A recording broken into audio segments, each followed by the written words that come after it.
Halo, perkenalkan nama saya Siska Priscilia Erita dengan NIM 20110013.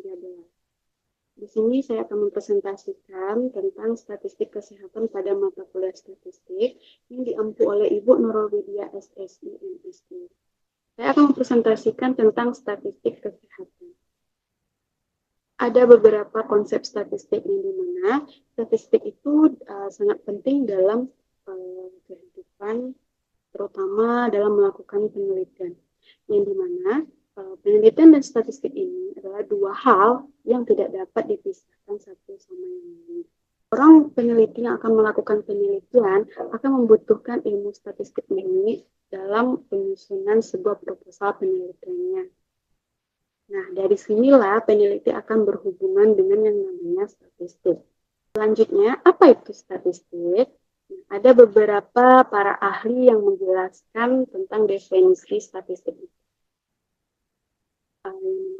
Menurut Bhattacharya dan Johnson pada tahun 1977, statistik itu adalah sebuah istilah yang berasal dari bahasa Latin yaitu status atau stage yang artinya itu adalah sebuah negara. Di mana nanti statistik ini akan merujuk pada menampilkan fakta dan gambar yang berhubungan dengan negara dan demografi sebuah negara. Kemudian ada yang namanya biostatik. Biostatik itu adalah ilmu statistik yang mengaplikasikan pada data biologis, baik itu dalam medis yang mencangkup sebuah pengumpulan, ringkas, mengorganisasi, menganalisis, dan menginterpretasikan data. Nah, selanjutnya ada biostatik, yang merupakan studi yang diterapkan pada area biologis, yang dimana itu mencangkup sebuah penelitian tentang laboratorium, eksperimen, medis, pelayanan kesehatan yang menggunakan metode statistik ini. Nah, selanjutnya itu statistik kesehatan. Nah, statistik kesehatan ini berdasarkan yang difokuskannya itu adalah tentang kuantifikasi, data agregat yang berasal dari observasi terhadap individu, komunitas.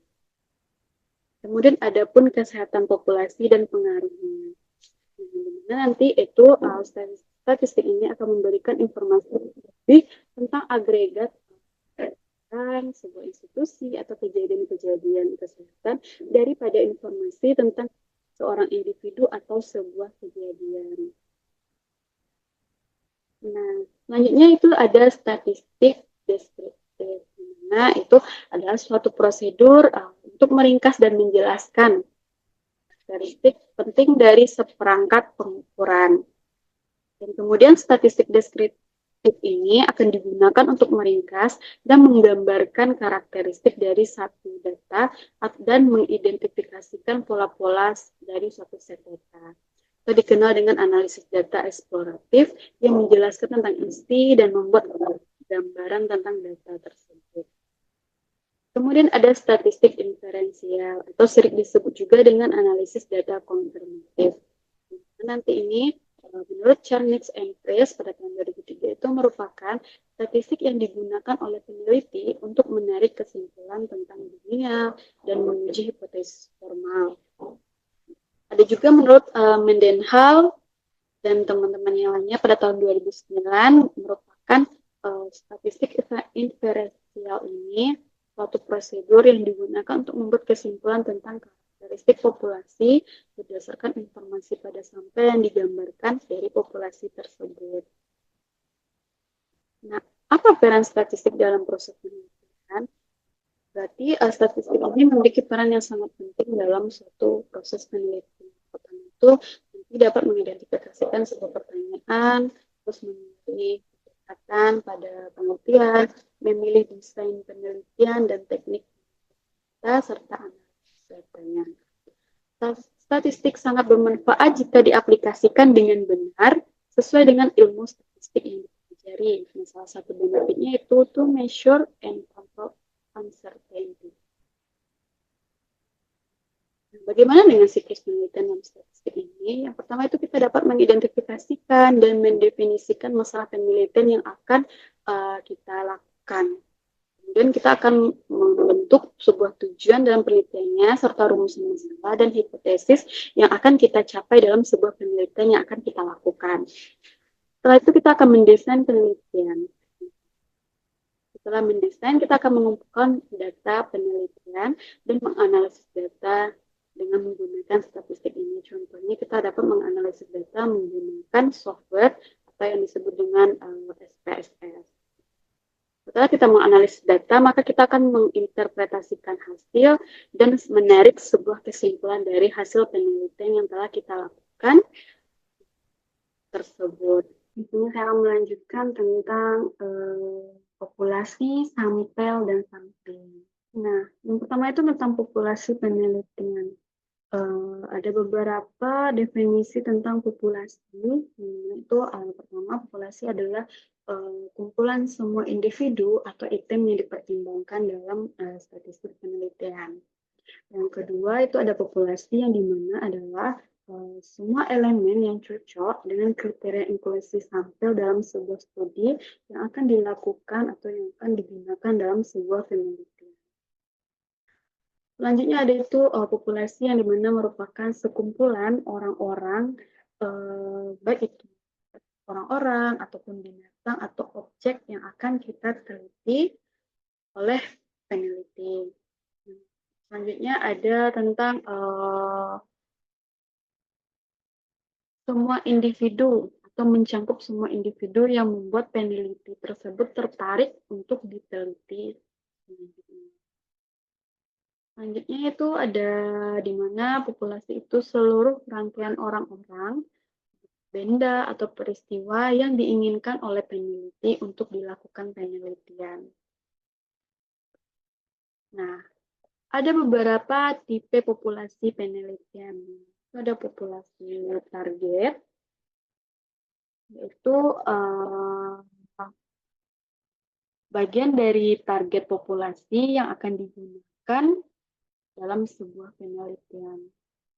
Kedua, ada populasi sumber, yaitu adalah merupakan juga bagian dari target populasi, di mana nanti individu-individu yang akan dijadikan sampel tersebut. Atau di mana tempat beradanya sampel yang akan digunakan dalam sebuah penelitian. Hanya ada populasi sampel. Nah, di sini merupakan di mana terdapat individu-individu yang akan ditanyakan untuk berpartisipasi dalam penelitian. Itu berasal dari populasi sumber. Kemudian ada populasi penelitian. Nah, itu adalah individu-individu yang memenuhi syarat yang berasal dari sampel populasi yang bersedia untuk berpartisipasi dalam penelitian.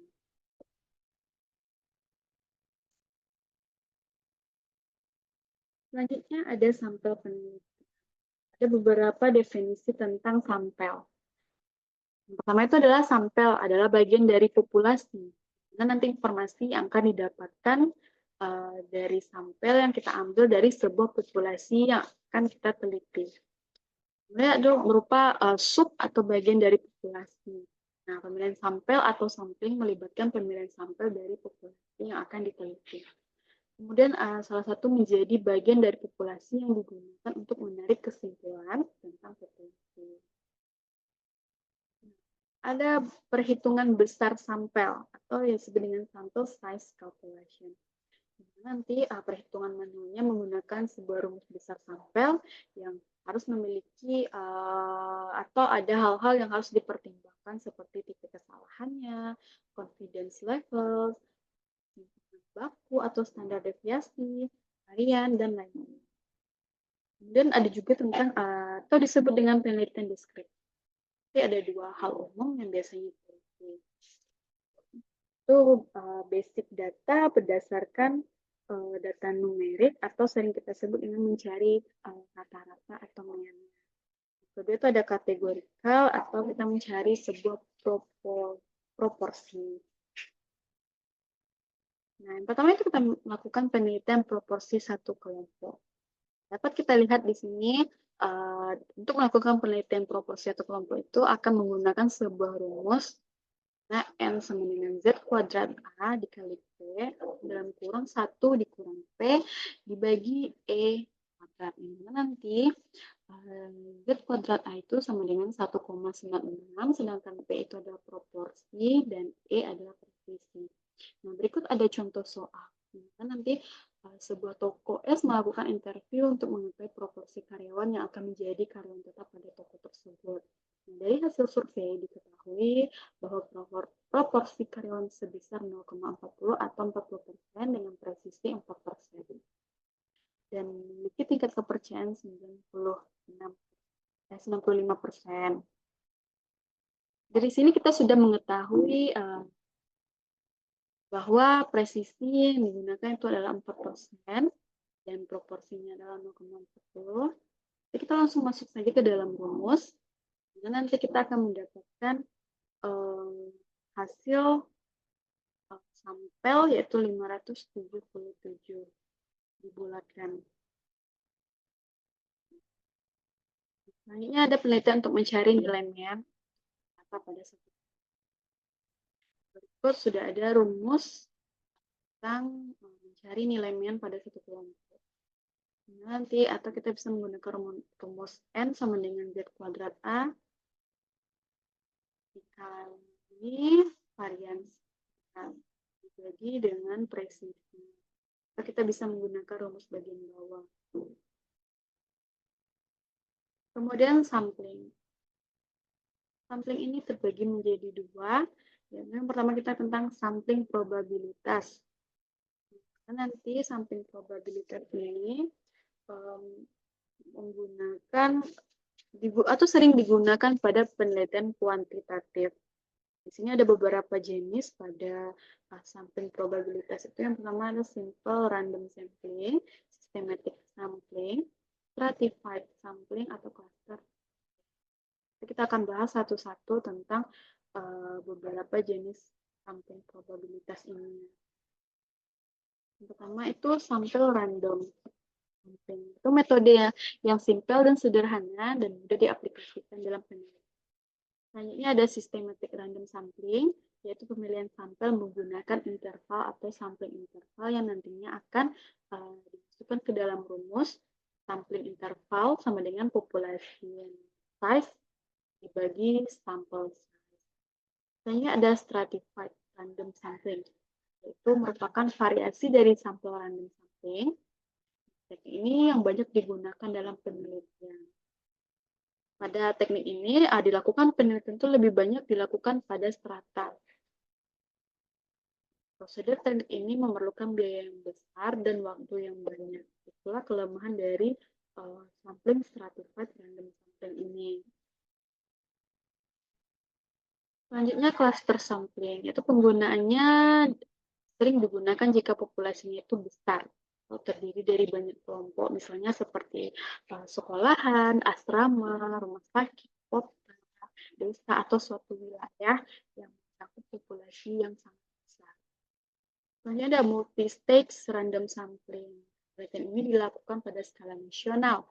Pengambilan sampel itu dilakukan secara acak bertingkat dengan skala wilayah penelitian yang luas. Kemudian ada sampling with probability proportional to size. Nah, itu sebuah teknik yang mempertimbangkan besar dan kecilnya kelompok atau populasi pada penelitian. Nah, yang kedua itu sampling non-probability sampling atau non-random. Pada sampling ini itu sering dikenal dengan pengambilan sampel non-acak atau tidak diacak atau tidak random. Nah, pada sampling non-probability sampling ini, itu tuh sebuah teknik yang mudah, lebih cepat dan murah.